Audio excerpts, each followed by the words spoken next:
जय गुरुदेव। कोटि कोटि करूं वंदना, अरब खरब प्रणाम। चरण कमल बिसरूं नहीं, जय गुरुदेव नाम।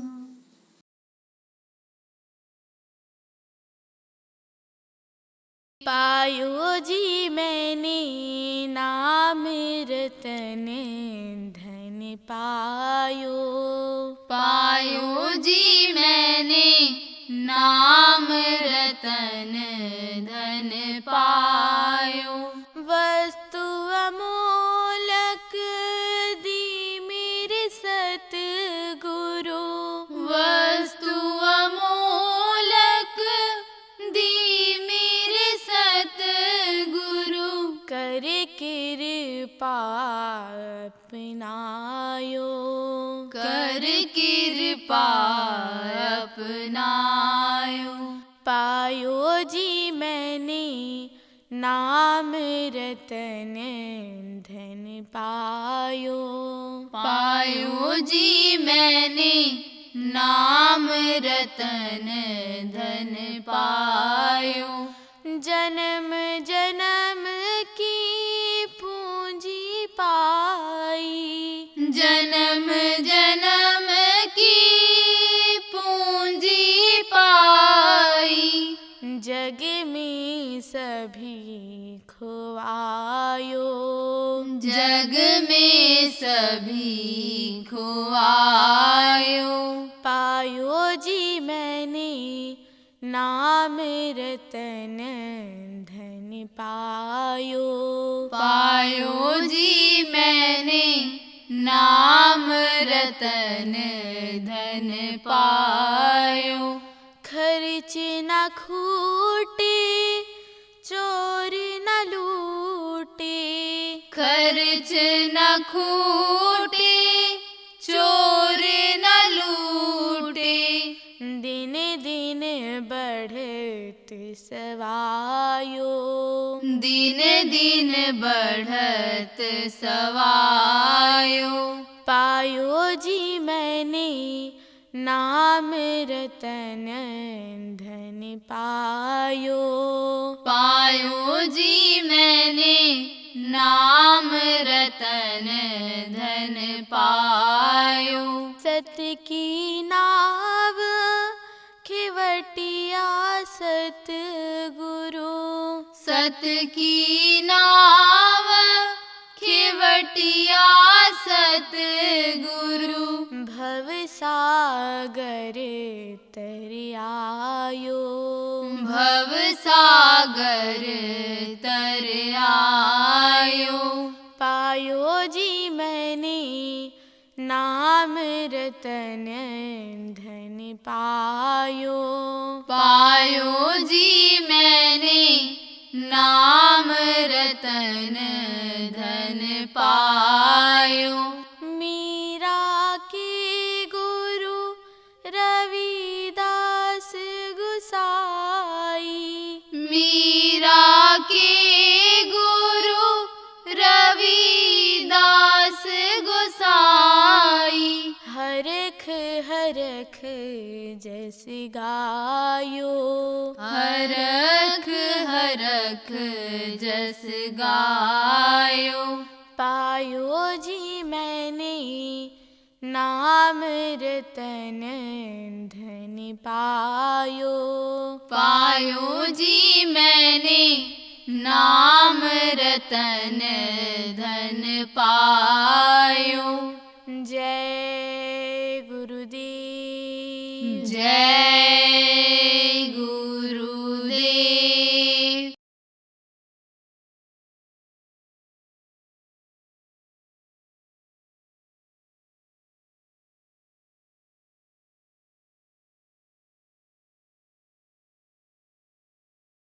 आप इस बात को समझो, गुरु का बड़ा महत्व बताया। और उन्होंने तो कह दिया कि धरती सब कागज करूं और लेखन सब बन रहा है और सात समुद्र में मश करूं गुरु लिखा न जाए। कहा धरती को कागज बना दिया जाए और जितने पेड़ हैं इनको लेखनी कलम बना दिया जाए और सात समुद्र में स्याही घोल दिया जाए, लेकिन गुरु की महिमा को लिखा नहीं जा सकता है। तो गुरु की महिमा तो इस तरह से अपरंपार है, लेकिन गुरु पर विश्वास होना चाहिए। गुरु पर अगर विश्वास किया जाए तो गुरु की किया जाए सेवा। कौन सी सेवा? पैर दबाने की, रोटी खिलाने की। अब जितने प्रेमी हैं सब लोग ये कहें हम पैर दबाएंगे, तो अभी पैर ही तोड़ डालेंगे। अब ये कहा हम सब रोटी खिलाएंगे, तो हाथ पकड़ करके और जबरदस्ती मुंह में डालेंगे, तो मनुष्य शरीर के गुरु का क्या हाल होगा? आप समझो कि सेवा का मतलब क्या होता है? आदेश का पालन होता है सेवा। आप ये समझो कि वो होती है पूजा। गुरु की पूजा में सबकी पूजा, और वो समान कोई देव न दूजा। तो सेवा क्या होता है कि खुश करो, कहा भक्ति करो, बिन गुरु भक्ति शब्द में पचते, और सो प्राणी तू मूर्ख जान, और शब्द खुलेगा गुरु महल से, और खींचे सूरत गुरु बलवान। जब गुरु खुश हो जाते हैं तब वो शब्द को खींच देते हैं। देखो जब पिता बच्चे से खुश रहता है, सब बच्चे की बराबर मदद करता रहता है। आप ये समझो कि हर तरह से उसके काम में मदद करता है। जो उसका काम है बच्चे का, वो पिता खुद कर देता है। और ना खुश रहता है तो नहीं ध्यान देता। ऐसे खुश, तो इनको खुश करना है भारी। खुश नहीं होते हैं जल्दी, ऐसे दिखावे के प्रेम में, दिखावे की भक्ति में खुश नहीं होते हैं। कब खुश होते हैं? आदेश के पालन में खुश होते हैं। तो आदेश का पालन करो। जिनको नाम दान मिल गया, आप लोग आदेश का पालन करो। तो हर आदमी के लिए तो एक आदेश, यानी हर तरह का आदेश होता नहीं है। कुछ आदेश ऐसे होते हैं कि जो सबके लिए फायदेमंद होते हैं। कुछ चीजें ऐसी होती हैं जब आपको सबको फायदा करती हैं। कुछ जैसे प्राकृतिक चीजें हैं, नीम की पत्ती है, नाम की पत्ती है, ये सब चीजें ऐसी हैं कि कोई भी खा ले। 2-4 पत्ती रोज खा ले तो हर बीमारी में फायदा करता है। 5 औषधि जो बताएगी, दूध की तिरा और ये बेल और आपका समझो नीम और ये आपका नाम की पत्ती, ये सब में फायदा करता है। आप समझो कुछ चीजें ऐसी होती हैं, इस सब में त्रिफला है, त्रिकुटा है। अब इसकी मात्रा होती है, मात्रा अगर मालूम हो जाए कि इतना इस तरह से लिया जाए, सबको फायदा करता है। ऐसे ही कुछ चीजें ऐसी होती हैं जो सबके लिए फायदेमंद होती हैं, सबका दीन बनाती हैं, दुनिया बनाती है। दीन बनाना किसको कहते हैं? दुनिया बनाना किसको कहते हैं? दुनिया बनाना उसको कहते हैं, कहते हो कि अच्छा खाते हैं, अच्छा पहनते हैं, अच्छे समाज में रहते हैं, अच्छे लोग को सम्मान देते हैं, अपने बीच में बैठाते हैं। छोटे लोग भी इनका पैर छू के सलाम प्रणाम करते हैं। इनका पत्नी पतिव्रता है, पुत्राज्ञाकारी है, इनका लोक बना हुआ है। लोक बनाना इसको कहते हैं। परलोक बनाना किसको कहते हैं? यहाँ पर आप रहते हो ये मृत्यु लोक है, इसके ऊपर में शिवलोक है, ब्रह्मा लोक है, विष्णु लोक है, और फिर उसके बाद निरंजन का लोक है, ब्रह्मा का लोक, ब्रह्म लोक है, पार ब्रह्म लोक है, सतलोक है, अलख लोक, अगम लोक, अनामी लोक है। तो वो अनु वहां भी जाने लग जाता है, कहते इसका परलोक भी बन गया। तो लोक और परलोक दोनों बनाने का तरीका बता देते हैं। तो अब आप ये समझो कि लोक और परलोक कैसे बनेगा आपका। लोक तो जैसा बताया खान पान सही रखो, शाकाहारी भोजन खाओ, ऐसे नशे की चीजों का सेवन न करो जिससे बुद्धि खराब हो जाए, कम खाओ जिससे रोग ना आवे। मनुष्य शरीर की जो यह मशीन है, आराम से जो खाओ उसको पचा ले जाए, इस पर ज्यादा लोड न पड़े, और कम खाओ, जो बात बर्दाश्त कर लो। कोई ऐसे स्वभाव का हो कि जिसका मनुष्य का स्वभाव न रहा हो, मनुष्य योनि से न पैदा हुआ हो। जैसे कोई भैंसा है, अकड़ के चलता है, अकड़ के, आप जो समझो कुत्ता है तो कहीं देर में भोगता है। वो ऐसे आदमी होते हैं। कोई कुत्ते की योनि से आ गए, हाँ तो वो समझो बर्दाश्त ही नहीं करते, तनी भी मन के खिलाफ होकर फौरन गाली गुस्सा देंगे। ऐसे औरत है, कोई बकरी योनि की आ गई, बकरी योनि की, अब आप ये समझो औरत बन गई तो जैसे बकरी में मैं चिल्लाती है, ऐसे औरत भी दिन भर बोलती रहती है, हवा से लड़ती है। अब मान लो कोई ऐसा स्वभाव हो किसी का घर में, कोई सास ऐसी हो जाए, कोई बहू ऐसी हो जाए, चुप हो जाओ। कोई पुरुष और स्त्री आने समझ लो कि ऐसे मिल जाए। देखते थे ना पंडित जी लोग तो कहते थे कन्या नहीं मिल रही, इस नक्षत्र में जो पैदा हुआ वो इस नक्षत्र की लड़की से ब्याह करेगा तो नहीं निभेगा। अब ये सब तो कोई देखता नहीं, अब तो 2 मिनट में शादी कर लेते हैं, नजर से मिली नहीं, बस 2 मिनट में परिचय किया, कहाँ तक पढ़ाई किया, कहाँ के हो, हम फला के लड़के हैं, हम फला के सेठ की लड़की हैं, हम यहाँ तक की पढ़ाई की है। और देखने में 2 मिनट में बस देखे सुंदर रूप रंग पर मोहित हो गए, धन दौलत का नाम सुना और उसी पर मोहित हो गए, विद्या पढ़ाई का नाम सुना, बस उसी पर एक दूसरे मोहित हो गए और शादी कर लिया। अब आप ये सुन के चूहा और बिल्ली का कहते हैं दोनों इकट्ठा रहना बड़ा मुश्किल होता है। आप ये समझो शेर और बकरी का दोनों के इकट्ठा रहना यानी दोस्ती बड़ा मुश्किल होता है। ऐसे ही हो जाता है और 2 महीना भी नहीं बीतता और तलाक के मुकदमे चालू हो जाते हैं। मान लो ऐसी ही कोई नौबत आ जाए, ऐसा ही कहीं एक्सीडेंट हो जाए शादी ब्याह का, तो अब आप ये समझो एक्सीडेंट ही होता है ना, कहीं लड़ गए ऐसे अचानक ना जानता, ऐसे अचानक शादी ब्याह हो जाए तो चुप हो जाना चाहिए, बोलना नहीं चाहिए, एक को गुस्सा हुए निभा लेना चाहिए। अब आप ये समझो कि कुछ ऐसे भी केस आ जाते हैं जो कहते बर्दाश्त ही नहीं होता है। कोई सास ऐसी कहती है बहू बहुत तेज है, बड़ी गर्म है, बड़ी गर्म दिमाग की है, और कोई बहू बाके कहती है कि दिन भर बोलती रहती हैं, दिन भर बोलती रहती हैं, कितनी आपके बात को याद रखूं कि यानी समझो कि चुप हो जाया करो, चुप हो जाया करो, बर्दाश्त ही नहीं होता है। कहाँ तक बर्दाश्त करूं, अब तो उस घर में जाने की इच्छा नहीं होती है, पैर रखने की इच्छा नहीं होती, ऐसे भी केस आ जाते।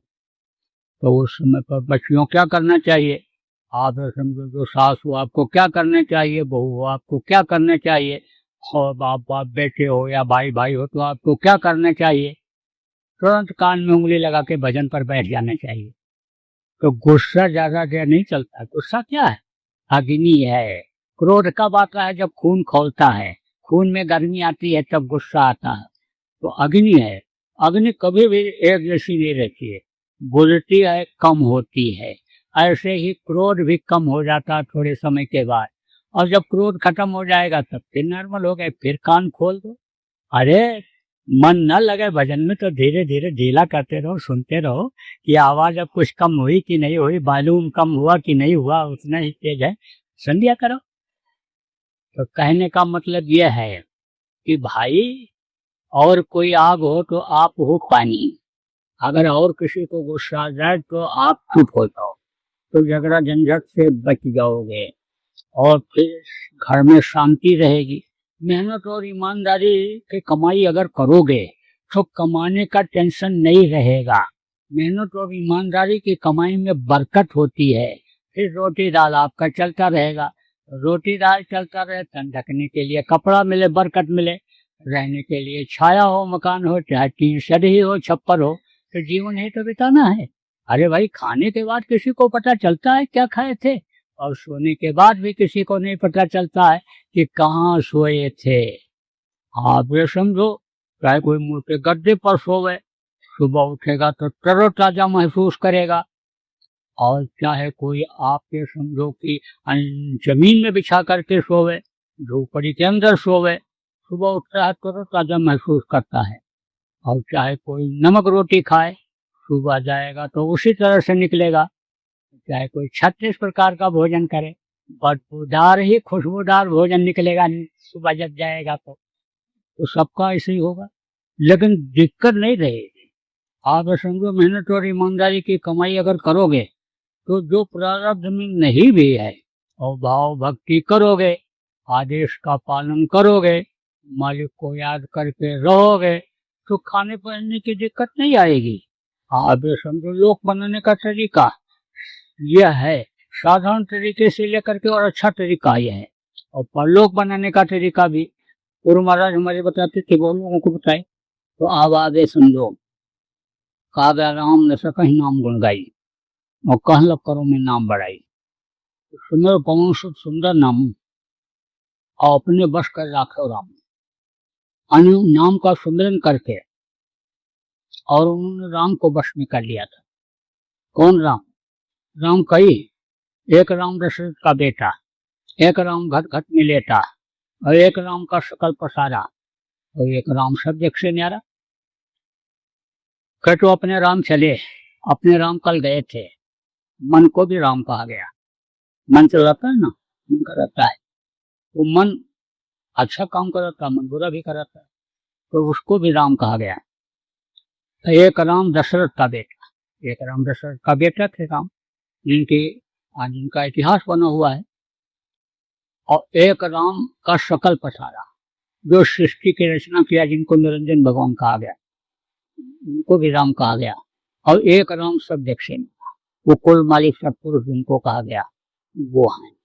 अब आप ये समझो कि दशरथ का बेटा राम तो वो चले गए, और मन राम और ये निरंजन भगवान ये राम।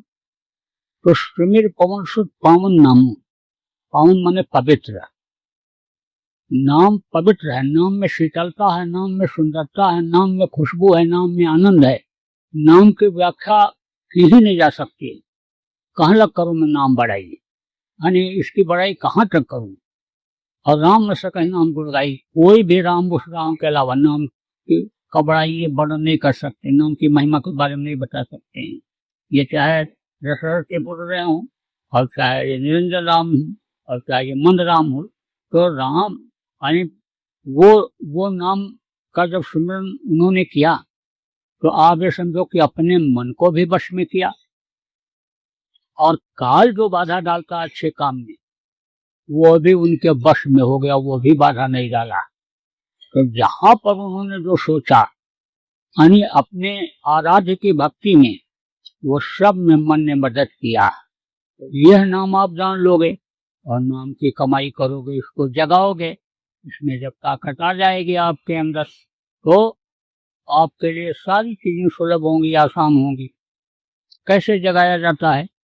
जैसे वैद्य लोग दवा को घोटते हैं, ऐसे रगड़ते हैं। आप ये समझो कि 64 पारा का पीपल कहते हैं, 64 बार उसको घोटते हैं और उबालते हैं और करते हैं। बहुत सी दवाएं ऐसी होती कि इतनी बार इसको, जैसे 96 चावा का जो है ये जनेऊ होता है, बोलते हैं कि ब्रह्मास होता है, उससे बड़ी ताकत आती है शरीर के अंदर। नसों में जहाँ भी कान के ऊपर चढ़ा लो तो पूरी उसको एनर्जी मिलती है उससे। तो अब आप समझो ऐसे ही, यानी आप समझो कि ऐसे ही नाम को जगाया जाता है। तो जगाने का तरीका आपको बताऊंगा कि जिससे आपकी पावर बढ़ जाए, आपके अंदर ताकत आ जाए। यह है ध्वन्यात्मक नाम। ध्वन्यात्मक नाम किसको कहते हैं? जो धनियों के मुंह से निकलता है, बराबर धनियों के मुंह से निकलता रहता है, ये कभी खत्म नहीं होता है। आप ये समझो कि आपके मुंह से जो निकलता है नाम या शब्द जो निकलता है, वो दूर जाने के बाद खत्म हो जाता है, लेकिन उनका नहीं खत्म होता, वो निर्मायक होता है। निर्मायक। और मायक किसको कहते हैं? ये किसका देश है? माया का देश है, काल का ये देश है। माया किसको कहते हैं और काल किसको कहते हैं? काल उसको कहते हैं जो पल भर में इस दुनिया संसार को मिटा दे और बना दे, उसी का सब कुछ है। कहते हैं ना, जो बनाना जानता है तो बिगाड़ना भी जानता है। बनाने में थोड़ा समय लेता है, बिगाड़ने में समय नहीं लगता है, इसलिए उसके नियम का पालन करना चाहिए, जिससे रोटी रोजी की समस्या ना आने पावे, कुदरती कहर ना आने पावे, कोई दैवी प्रकोप ना होने पावे। तो उनको कहते हैं काल। और माया किसको कहते हैं? रुपया पैसा और औरतों को माया कहा गया। तो ये काल और माया का देश है। तो माया के देश में जो नहीं आते हैं, यानी वो निर्मायक कहलाते हैं, और वो सब निर्मायक होता है। और जो माँ के पेट में बन करके पैदा होते हैं, बाहर आते हैं, और बाहर देश के लोग नाम रखते हैं, वो नाम होता है, आप समझो, मायक नाम। तो मायक नाम तो कई हुआ। जब महापुरुष आए, मायक नामों को ही जगाया उन्होंने। राजा दशरथ के पुत्र रामचंद्र थे, उन्होंने राम नाम को जगाया। कृष्ण है, कृष्ण नाम को जगाया। राम पर छत पर लिख कर डाला गया, समुद्र में तैरने लगा था। विभीषण की कुटिया पर राम राम लिखा हुआ था। लंका जलने को जब हुआ, लंका जल गई, लेकिन विभीषण का कुटिया बच गया। कृष्णाय कृष्णा में शक्ति आई। ऐसे ही गुरु नाम सतयुग में था और गुरु नाम से उद्धार होता था। उसी गुरु नाम को गुरु महाराज ने जगाया और गुरु के पहले जय लगाया, जा माने जय मान, और या माने जो हमेशा रहे। तो हमेशा कौन रहता? गुरु रहते हैं। और देव माने देने वाला। जो समर्थ गुरु सच्चे गुरु होते हैं, देते ही, लेते कि हाँ जो कोई लेने को न तैयार हो। बुरे कर्म पाप पर उसको लेकर ज्ञान अग्नि के द्वारा जलाते हैं और जब ज्यादा हो जाता है तो शरीर से भी भोगते हैं। गुरु महाराज को देखो अंतिम समय में 2-3 सालों में, 4 साल में बड़ी तकलीफ रही, लोगों के कर्मों को लिया उन्होंने, इतने जीवों को नामदान दिया। इस धरती पर जब से ये धरती बनी और संतों का आगमन हुआ, सभी संतों ने मिलकर के जितनी जीवों को नामदान नहीं दिया, अंदर से अपनी सफाई किया। गुरु महाराज ने सफाई किया, नामदान दिया, तो कर्म तो आना आना होता है। तो अब आगे समझो, देव माने होता है देना। ये जय गुरुदेव नाम गुरु महाराज ने जगाया था, जब जगाया था तब भी ताकत थी और इस समय भी ताकत है। और कलयुग में ही सतयुग आने की बात मिलती है, आने वाले सतयुग में भी कुछ समय तक ये जय गुरुदेव नाम रहेगा। तो यह वर्णात्मक नाम है, जगाया हुआ नाम है, इसलिए इस बात का प्रचार करो आप लोग कि जय गुरुदेव नाम भगवान खुदा गॉड का ही है। और मुसीबत में, तकलीफ में जय गुरुदेव नाम बोल करके आप फायदा उठा सकते हो। कोई भी शाकाहारी, सदाचारी, नशा मुक्त व्यक्ति मुसीबत के समय जब जय गुरुदेव नाम बोलेगा तो मदद होगी। इसलिए जय गुरुदेव नाम का प्रचार करो। जय गुरुदेव नाम की नाम ध्वनि करके लोगों को रटाओ, रिश्तेदारों को, पड़ोसियों को बुलाओ। 2 ही घंटा प्रेमी चाहे अपने अपने घरों में आप लोग कर लिया करो, महीने में एक ही बार सही, लेकिन नाम ध्वनि जरूर करो। नए लोगों को बुलाओ, नाम को जपाओ, रटाओ। ये जय गुरुदेव नाम क्या है? यह है सफाई करने वाला नाम, मन चित्त बुद्धि को सही करने वाला नाम है। हाँ फिर समझो कि यह नाम वर्णात्मक नाम है, मुंह से निकलने वाला नाम है, और ध्वन्यात्मक नाम का काम अलग है और इसका काम अलग है। देखो, लोहा होता है और लोहा को पारस में पत्थर से छुआ दो तो सोना बन जाता है। अब पारस में पत्थर कितना बढ़िया हो, लेकिन लोहे के ऊपर जब जंग लगा हुआ है, गंदगी लगी हुई है, मूर्छा जिसको कहते हो लगा हुआ है, तो कितना भी पारस में पत्थर से छुआओगे सोना नहीं बनेगा। और जब उसको साफ कर दोगे तो छुआओगे सोना बन जाएगा। ऐसे अंतरात्मा की सफाई करना जरूरी होता है। तो जब बराबर मुंह से निकलता रहेगा तो जो अंदर में गंदगी है वो निकल जाएगी। बहुत से लोग कहते हैं सुनता ही नहीं, और जय गुरुदेव बोलेंगे कहता हूं तो गाली देता है। एक गिलास में दूध भर दो, एक गिलास में पानी भर दो और एक गिलास में खून भर दो, और तीनों में आप 1-1 रुपए का सिक्का डालो, तो पानी वाले में से पानी निकलेगा, दूध वाले में से दूध निकलेगा और खून वाले में से खून निकलेगा। जब सिक्का अंदर जाएगा और जगह बनाएगा तो जिसके अंदर जो चीज होगी वो बाहर निकलेगी। अब उसके अंदर जब जय गुरुदेव नाम गया तो गंदगी भरी है तो क्या निकलेगी? अरे भाई, बबूल का पेड़ लगाओ तो उसमें आम थोड़ो फलेगा, वो तो बबूल का ही पौधा रहेगा, वो बबूल का ही यानी बीज नीचे गिरेगा, वही फल नीचे गिरेगा। ऐसे ही जिसके अंदर जो चीज होगी वही तो निकलेगी। ये मत सोचो कि जय गुरुदेव नाम जगह नहीं बना रहा है, ये जय गुरुदेव नाम जगह बनाता है। तो जब लोगों को बता दोगे, रात को सोने के लिए जाओ और जय गुरुदेव नाम बोलते बोलते फिर सो, बराबर उससे कहते रहो, पूछते रहो कि आपने बोलना शुरू किया कि नहीं किया। जब बार बार कहते रहोगे, काट से रगड़ करे जो कोई, अनर्थ का टंडन ते होई, आप उसी से कहते रहो कि जय गुरुदेव बोलो, जय गुरुदेव बोलो, और बोलना नहीं चाहता है और कहते रहो जय गुरुदेव बोलो, जय गुरुदेव बोलो। तब नाराज होकर क्या कहता है, नहीं बोलेंगे जय गुरुदेव, नहीं बोलेंगे जय गुरुदेव। नहीं बोलेंगे जय गुरुदेव।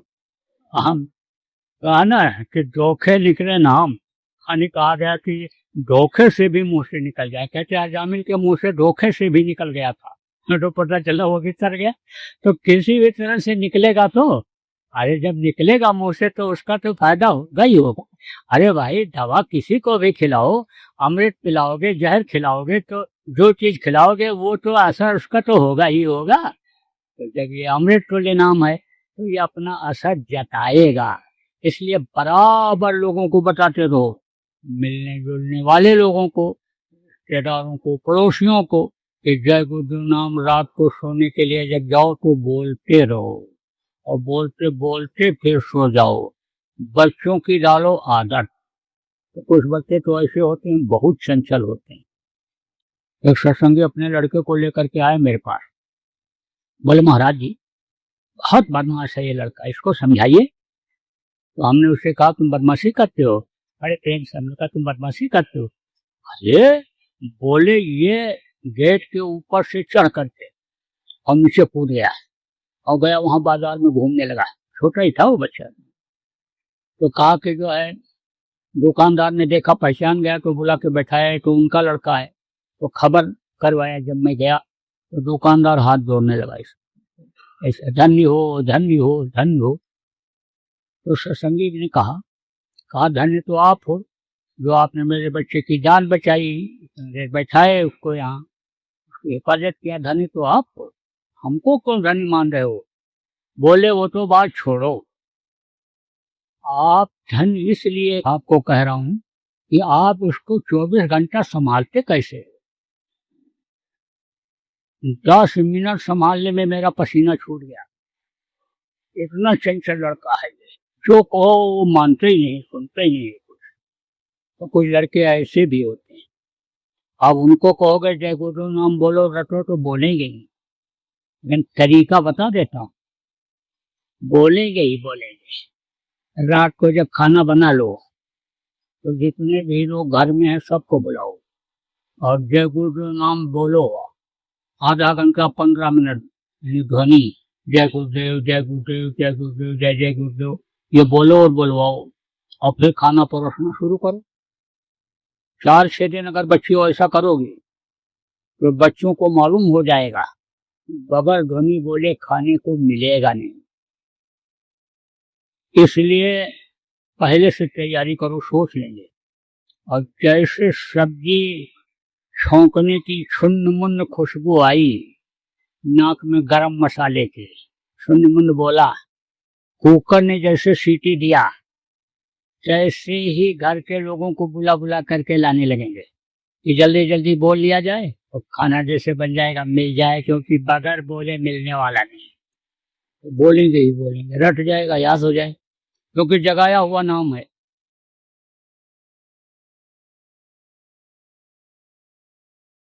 8 दिन का तो समय है, लेकिन कल आपको बताया गया था कि अवश्य और गुरु पूर्णिमा तक का रोज का मुहूर्त है, रोज का मुहूर्त है। रोज करो, अपने घर में ही करो, अपने घर में जगह है, आस पास में सत्संगी हैं, नहीं जगह है उनके यहाँ तो 5-5 घंटे की साधना शिविर यानी लगा दो। अखंड साधना शिविर अपने घर में ही लगा दो, लगवा दो आस पास में, जहाँ गांव में जगह हो, जहाँ कहीं भी शहर में जगह मिल जाए वहीं लगवा दो। रोज का बना दो नियम, रोज का, तो लगवाने वाले को भी फायदा और साधना शिविर में बैठने वाले को भी फायदा मिलेगा। मन जब लग जाएगा रोज करोगे, जैसे कोई चीज खाने को दे दो और मन जो है को भा गया, वो चीज पसंद आ गया तो रोज वही मांगता है और रोज वही मांगता है। ऐसे ही मन को जब कुछ सुकून मिल जाता है, जो समझो इस समय मोटा हो रहा है वो थोड़ा छीना होता है कि दुनिया की चीजों को जब उसको नहीं मिलेगा तो मन इसमें लग जाएगा और फिर 24 घंटे वाले में शरीक हो जाओगे। है तो सफाई जब हो जाएगी, तो जब सफाई हो जाएगी तो निखार आ जाएगा। तो बराबर ये आदत डालो, आदत डालो।